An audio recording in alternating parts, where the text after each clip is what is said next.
So if you follow Warzone at all, especially on social media and on YouTube, I'm sure you're aware that the sentiment around Warzone 2 is not in a great place right now. It seems even the most casual players who normally have very relaxed needs from their games have grown dissatisfied with the game, and it's definitely seen a large dip in player numbers. Of course, we can still be realistic here. Warzone 2 is a Call of Duty game after all, and even with the dip it's experiencing, it's still one of the most popular games on the planet with a massive player base. But I think the mess is more than can be swept under the rug at this point. So in this video, I wanted to take some time to talk about what went wrong with Warzone 2, why it's in such a tough place right now, and a few things I like about the game, as well as what will help put it back on top. And before we get into some of the negativity and suggestions, I wanted to talk about the things I do like about this game, especially in relation to the first one. To start out, I think both maps are great. While I'm no expert in map design, I think any seasoned player can just feel when something is off and not designed the right way. They can feel when something is mostly just fine, and to me, these maps feel good to play on. From the art direction to the lighting to the layouts of the POIs and the placement and amount of cover, I have very few complaints. As much as everyone loved Verdansk, I think it had a lot of issues with feeling disjointed. There were some really great POIs, some really bad ones, and a lot of really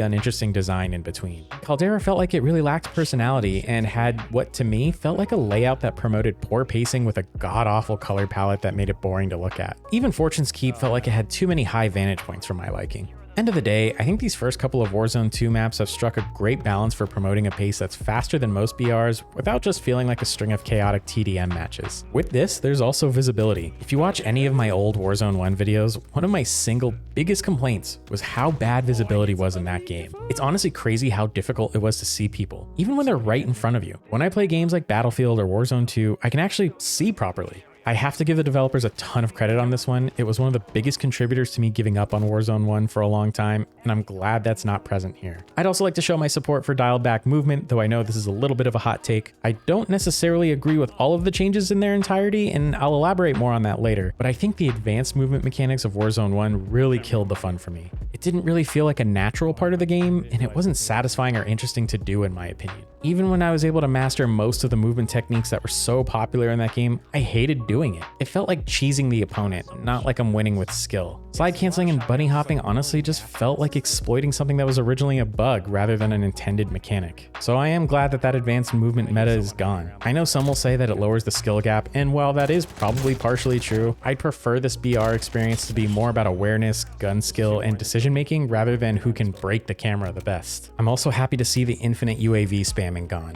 Much like the movement I just talked about, the infinite UAVs made each match feel stale and predictable. Every single game became a loop of pop a UAV, bunny hop and kill people and take their cash, buy and pop another UAV, bunny hop and kill people and take their cash, and repeat until the end. This is so repetitive and just not fun in my opinion. One of the biggest appeals to BR as a mode in general is how each match can vary so much, but Warzone 1's UAV loop completely removed that aspect and turned it into the same stale old thing. I do just like the idea of limiting UAVs. While it does come with the drawback of a bit slower of gameplay, I think there are better ways to promote movement and action than just giving players the ability to always know where opponents are on the map at all times. So at least to me, UAV limitation was another positive. I also like replacing Plunder with DMZ. Plunder was just a really bizarre mode that always felt like a strange addition to the game. Whereas DMZ, while not fully fleshed out and full of its own issues that I'm not going to get into here, does feel like a much more rewarding and interesting experience. And it's a mode that both hardcore players and casual players alike can enjoy. And as a final kind of 2-in-1 point, the tedium of gun leveling and battle pass ranking has been reduced significantly. I actually really like the way the new battle pass system gives me a little bit of choice in what I'm unlocking, and I imagine it's especially great for players who rarely finish the whole battle pass. And I love that I can fully rank a weapon very quickly and that I don't have to unlock the same attachment for every gun every single time. Plus camos are a lot easier to get this time around, which I appreciate as well with the ever shrinking pool of free time I have left as I get older. And to finally address some of the negatives, the things that I think are really contributing to declining interest in Warzone 2, I think it really boils down to two broad things. The first is technical issues and general polish. One of the biggest changes my friends and I were really hoping for going into Warzone 2 was that with all the learnings from the previous game, as well as developing Warzone 2 from the ground up to be a long-running live service product, we'd have a much more technically smooth gameplay experience. No more crashing, no constant dev errors, no visual glitches. All the quality of life changes that took years to come to the first game, present in the second from the start, giving us a great jumping off point where the developers could focus on content rather than letting the game languish forever in technical hell. Unfortunately, none of that happened. Almost all of the issues from the first game that drove me nuts from a technical perspective were all here at launch, along with a host of new ones specific to DMZ. To be honest, every time I come across bugs now, I don't feel angry or frustrated anymore like I did 3 years ago. I just feel tired. I feel like we've all given this game way more patience than it deserves, and to be honest, I don't even care enough to be mad about it anymore. It's just exhausting to spend all my time fighting the game rather than playing it. And when it inevitably crashes on me for one reason or another, I just play something else. The next point, I think, is best summed up by the phrase, all the changes you didn't ask for and none of the ones you actually wanted. Modern Warfare 2 and Warzone 2 are both full of changes from the previous Modern Warfare that often feel arbitrary and pointless. While I personally enjoy the removal of slide canceling and bunny hopping, I can't think of anyone that clamored for ledge hanging or the removal of reload canceling. I don't think I saw a single person fiending for more extreme visual recoil or the inability to sprint and go through doors while applying plates. There was never a single complaint on my timeline about starting with a 3-plate vest or anyone absolutely enamored with the idea of getting shot in the back by random AI in the middle of fighting another squad. While some of these issues have been addressed at this point and will be addressed in the future, there are so many more that contribute to this game having a complete loss of identity. Call of Duty is always at its best when it's a relatively straightforward arcade shooter that is fairly easy to learn and understand without too much bloat distracting from the fast-paced yet somewhat grounded action. Bring back all of the universally praised quality of life aspects of the first game, especially UI aspects. Have a more proactive approach to weapon balance. Have more than one map in the rotation at one time. Make the cars handle similarly to the first game rather than all of them feeling terrible to drive except for the Hummer. Increase the mobility. You don't need slide canceling and bunny hopping to increase the pace of the game, but have slightly increased movement speed, sprint speed, and strafe speed. Faster animations for calling in streaks, faster reload animations, faster aim down sight animations. Get rid of the stupid ledge hang that isn't good for anything other than pretending to do pull-ups. Allow players to mantle over objects and climb up quicker. Bring reload canceling back. Make the TTK longer. Decrease the headache-inducing visual bounce. At this point, I think a lot of the more enthusiastic Call of Duty player base is mostly in agreement that the experiment of shoehorning milsim and tactical FPS elements into a game that has always been designed down to its very foundation as an arcade shooter. We'll see if Warzone 2 can bounce back though. We've seen much worse launches turn around with games like No Man's Sky and Cyberpunk 2077, and even Battlefield 2042 has made such great strides that their player base has doubled since launching on PlayStation Plus recently, and the general sentiment has seen a slow but absolutely positive shift. And the same is possible for Warzone 2. They've already begun the process of turning the game into something that aligns more with player expectations and feedback, but only time will tell if Infinity Ward can put their arrogant, egotistical approach to the game aside and just admit, at least to themselves, that they've missed the mark with this one. That does it for me, and I want to hear from all of you. Do you still play Warzone 2? What do you think are some of the reasons for its decline, and do you think it'll recover? Let me know in the comments. I'd love to talk about it. With that, thank you all for watching, and I'll see you all in the next video. Hostiles dropping into the area. Watch the skies.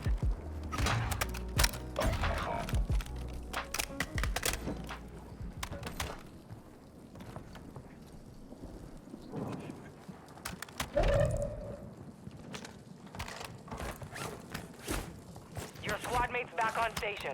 Good work. Oh shit, Daniel. Broke him. He's down. Finished. Gosh, dang. There's 2 more out there somewhere. They're above us though.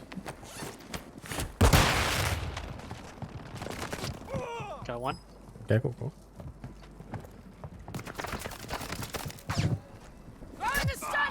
That might have been the second.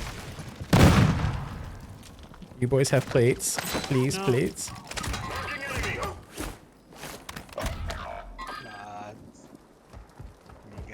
God, no one has fucking plates. Jesus Christ. Plates. Enemy dropping into the AO. Yeah, what are you, J-God? Oh God. Damn, I haven't heard Jay God's name in a long time. I know, does he still play Does he still make videos? Oh yeah, he does. Window is ending. Dude, he has like 2 million subscribers now. He's like really popular. Holy shit. Am I even subscribed to Your anyone? squad mate is redeploying. Well done. Oh, You're losing ground. Team white. nice. Shit, I'm fucking dead out here. Bottom? So you Yeah. are in the area. He's right here. Got him.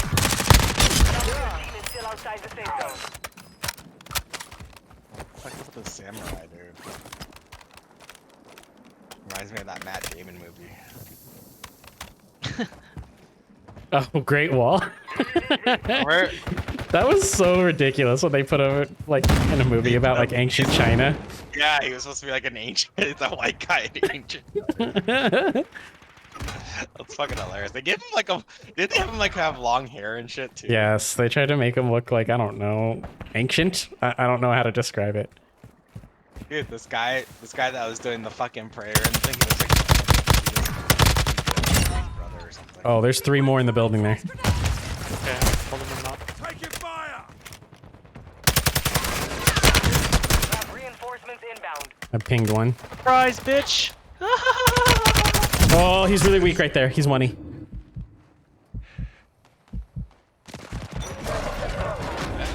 Come res, please. I don't. Which one am I? So, What do I click on? you have to. You might be at the Modern Warfare main menu. I think that's where it put me right away. You just have to get to Warzone 2. I'm gonna try to make my way to the buy so that I can Enemy soldier incoming. get plates. Oh, someone's here. Someone's right on me. They're on you? He's down.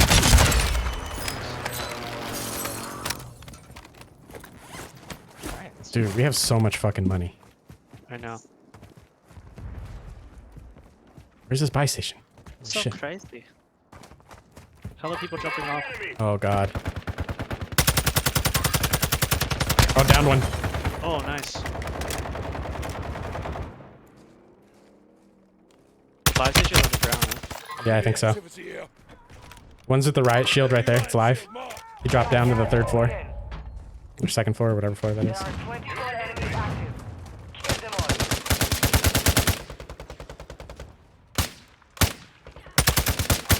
Be advised, you have teammates outside Oh the shit, oh safe shit, zone. oh shit. I'm getting hit. You can get in this little thing here. Should I go down? I was gonna say, should we go down? Let's go down. Buy station? Yeah, yeah, I definitely need the plates. You can go down for Oh, it. there's people down here. Down there. Nice. You know, he's like, J God. Always ask bitching about plates. Oh my god, can you please get out from the water? Holy shit, I was gonna kill somebody right there. Precision. Where is this spot? There it is. My backpack is full. I don't know. Deploy the counter UAV. Oh my god. Get me up from the water, please. Alright, so they have a counter UAV, so I'm just gonna hold this UAV in my pocket for a minute. Okay. Enemy precision airstrike. Find cover. Shit, we might have to go out this way. Oh wait, we can go back up or zip. Yeah. Alright, I'm gonna pop the UE right when we get up. Cool. Oh shit. Copy that. UAV online and open the AO. His riot shield is protecting him. Oh. Oh shit, there's someone like right across. They're in the gas right in front of me. Ah, he drill charged me. What a cunt. And didn't go for real, bro. Oh, drill charge. It's a grenade that you throw at a wall and it drills through the wall. You good, Danny? No, I'm downed. There's like 4 guys right like in front of me right here. Right down there, right down there. 2 live. 3 live right here. No. Damn, we came in second again, dude. 5 remaining. Oh, that was so close. That was close, dude.